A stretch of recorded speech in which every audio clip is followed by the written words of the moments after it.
நான் மூவிக்கு போகலை அது வந்து ஃபால்ஸாக இருந்தால் ஒன்று பிரிண்ட் ஆகிறதுக்கு எனக்கு ஒரு ஸ்டேட்மெண்ட் வேணும். அதுக்கு தான் நம்ம என்ன பண்ணுவோம்னா இஃப் ஸ்டேட்மெண்ட் வந்து இங்கே ட்ரூவாக இல்லாமல் ஃபால்ஸாக இருக்க பட்சத்தில் எல்ஸ் ஸ்டேட்மெண்ட் வந்து எனக்கு ஒர்க் ஆகணும்.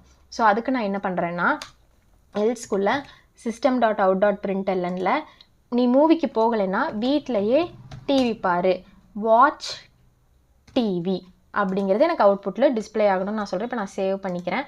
சேவ் பண்ணிவிட்டு நான் இந்த இடத்துல கம்பைல் பண்ணிவிட்டு இப்போ நான் ரன் பண்ண போகிறேன். Java space vaishu.java. ஸோ இப்போ எனக்கு வாட்ச் டிவி அப்படிங்கிறது அவுட்புட்டில் டிஸ்பிளே ஆகிருக்கு. இப்போ இது உங்களுக்கு கிளியராக அண்டர்ஸ்டாண்ட் ஆகலைன்னா நான் ஒரு டைம் நல்லாவே கிளியராக எக்ஸ்பிளைன் பண்ணுறேன். உங்களுக்கு புரியும்னு நினைக்கிறேன். ஸோ கவனமாக பாருங்கள் வீடியோ. ஓகே சரி, இப்போ நம்ம என்ன பண்ணுறோம் கிளாஸ் வைஷு இதெல்லாம் கிரியேட் பண்ணியிருக்கோம். பப்ளிக் ஸ்டாட்டிக் வாய்ட் மெயின் வந்து டிஃபால்ட்டாக இருக்கிறது. இப்போ இங்கே நான் வந்து பூலியன் இஃபெல்ஸ் தான் நம்ம பார்க்குறோம். ஸோ இஃபெல்ஸ்னாலே பூலியன் டேட்டா டைப் தான். ஸோ பூலியன் டேட்டா டைப் நான் இந்த 3rd லைன்லேயே உங்களுக்கு வந்து மென்ஷன் பண்ணிட்டேன். இப்போ ஒரு டேட்டா டைப் வச்சதுமே நம்ம அதுக்கு பக்கத்தில் ஒரு வேரியபிள் நேம் கிரியேட் பண்ணணும். ஸோ என்னோட வேரியபிள் நேம் என்ன மூவி. இப்போ நான் வந்து இந்த தேட்டரில் மூவிக்கு போகிறேன். ஒரு தேட்டரில் நீங்கள் மூவிக்கு போகணுன்னாவே என்ன எடுத்துகிட்டு போகணும், டிக்கெட் எடுத்துகிட்டு போகணும். ஸோ இதுதான் என்னோட பிரிண்ட் ஸ்டேட்மெண்ட்டில்